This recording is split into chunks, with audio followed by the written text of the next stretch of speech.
டே 1 slot 3க்கான review. ஐபிபிஎஸ்க்கும் slot 3க்கும் வந்து ஏழாம் பொருத்தம் போல் எப்பயுமே இந்த ஸ்லாட் 3 ஏதோ ஒரு வகையில் செஞ்சு விட்ருப்பாங்க. இதெல்லாம் இப்போ நான் 2 ஸ்டூடெண்ட்ஸ்ட்ட பேசிட்டு என்னென்ன கேட்டிருக்காங்கன்னு சொல்லி கம்ப்ளீட்டாக எழுதி வச்சுருக்கேன். பட் 2 பேருமே சொன்னது அவங்க 2 பேருமே நல்லா படிக்கிறவங்க, நல்லா மெயின்ஸ் அந்த மாதிரில தான் ஒரு கொஞ்சம் மார்க் டிஃப்ரென்ஸில் தான் போயிட்டுருக்கு. பட் அதில் ஒருத்தவங்க வந்து அக்கா நான் எப்போவுமே பார்த்தீங்கன்னா ஆர்ஆர்பி பிஓலேயே 60க்கு மேலே தான் போடுவேன், ஆனால் எனக்கு சுத்தமாக மனசு தெரியல, நான் 47 தான் போட்டேன்னு சொன்னாங்க. இன்னொருத்தவங்க 49. அவங்க சொன்னதும் நான் 50 55க்கு மேலே தான் யூஸ்வலாக எனக்கு போடுவேன், நான் நல்லா தான் போடுவேன், ஆனால் எனக்கு இவ்வளோ தான் வந்து எனக்கு போட முடிஞ்சிச்சு அப்படின்ட்டு. ஸோ ப்ராப்ளி அவங்க சொல்கிறத வச்சு பார்த்தோன்னா அந்தளவுக்கு ஈஸி கிடையாது. ஸ்லாட் 3 டிஃபிகல்ட்டாக தான் இருந்திருக்கு. மாடரேட் டு டிஃபிகல்ட் ரேஞ்ச் தான். ஆப்டியில் பார்த்தீங்கன்னா வந்து பெருசாக வேறு எதுவும் கேட்கல, அப்ராக்சிமேஷன் சிம்பிளிஃபிகேஷன்லாம் கேட்கல.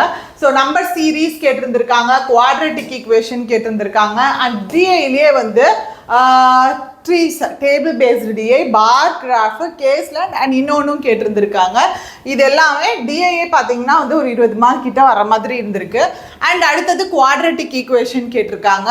அண்ட் எஸ்ஐ இது அப்ளிகேஷன் சம்மில் பொறுத்த வரைக்கும் எஸ்ஐசிஐ, பார்ட்னர்ஷிப்பு, பர்சன்டேஜ்லேருந்து கேட்டிருக்காங்க. ஆவரேஜ், மிக்சர் அண்ட் அலிகேஷன் இதில் எல்லாத்துலேருந்து கேட்டிருக்காங்க. ஆவரேஜாக வந்து இங்கிலீஷ் ஆப்டி பொறுத்த வரைக்கும் ஒரு 15 போடுறதுனாலே ஓரளவுக்கு ஆவரேஜாக அவ்வளோதான் போட முடியுது. 15 தான் ஆவரேஜான அட்டம்ப்ட்டுப்பா. ஸோ அடுத்தது பார்த்தீங்க அப்படின்னா ரீசனிங் பொறுத்த வரைக்கும் இதில் எப்படி டிஐ கேட்டிருக்காங்களோ ஆப்டிடியூடில் அதே மாதிரி இங்கே பசில் சீட்டிங் 4 கேட்டிருக்காங்க. பசில் சீட்டிங்கு அதில் ஃபஸ்ட்டு வந்து இந்த மேட்ச் பண்ணுவாங்கல்ல, ஸோ 7% கொடுத்து டைமண்ட், பேர்ல் அப்படின்னு சொல்லிட்டு அவங்களுக்கான இது மாதிரி கொடுத்து அதை மேட்ச் பண்ணுற மாதிரி கேட்டிருக்காங்க. அடுத்தது linear puzzle, north south facing கேட்டிருக்காங்க. அடுத்து டெசிக்னேஷன் பேஸ்ட் பசில் அண்ட் இன்னொரு பசிலும் கேட்டிருந்திருக்காங்க. அண்ட் பிளட் ரிலேஷன் கொஸ்டின் 3 கிட்ட சொல்லியிருந்தாங்க. சிலாஜிசம்ஸும் கேட்டிருக்காங்க. அண்ட் இதில் டைரக்ஷன் கொஸ்டின்ஸ் கேட்டிருக்காங்க. இந்த ஆல்ஃபாபெட் ஆர்டர் அந்த இதுலேயே வந்து ஒரு 2-3 கேட்டிருந்துருக்காங்கன்னாங்க. அடுத்து நம்பர் பேர், அது ஆல்ஃபபெட் பேர் வச்சு கண்டுபிடிப்போம், அது மாதிரி நம்பர் பேர் வச்சு கேட்டிருந்துருக்காங்க.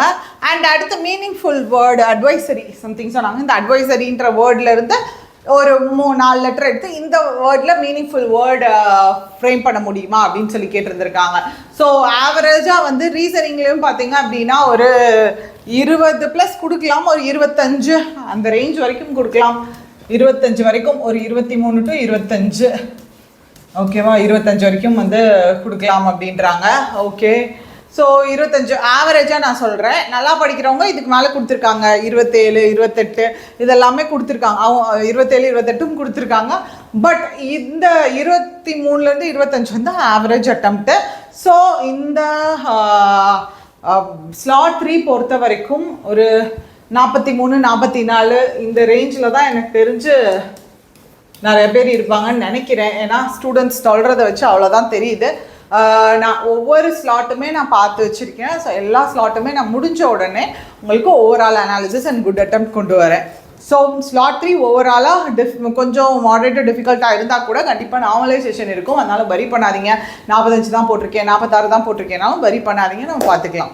உங்களோட அட்டெம்ப்ட்ஸையும் காமெண்ட் பாக்ஸில் போடுங்க மக்களே, ஸோ தட் மற்றவங்களும் தெரிஞ்சுப்பாங்க.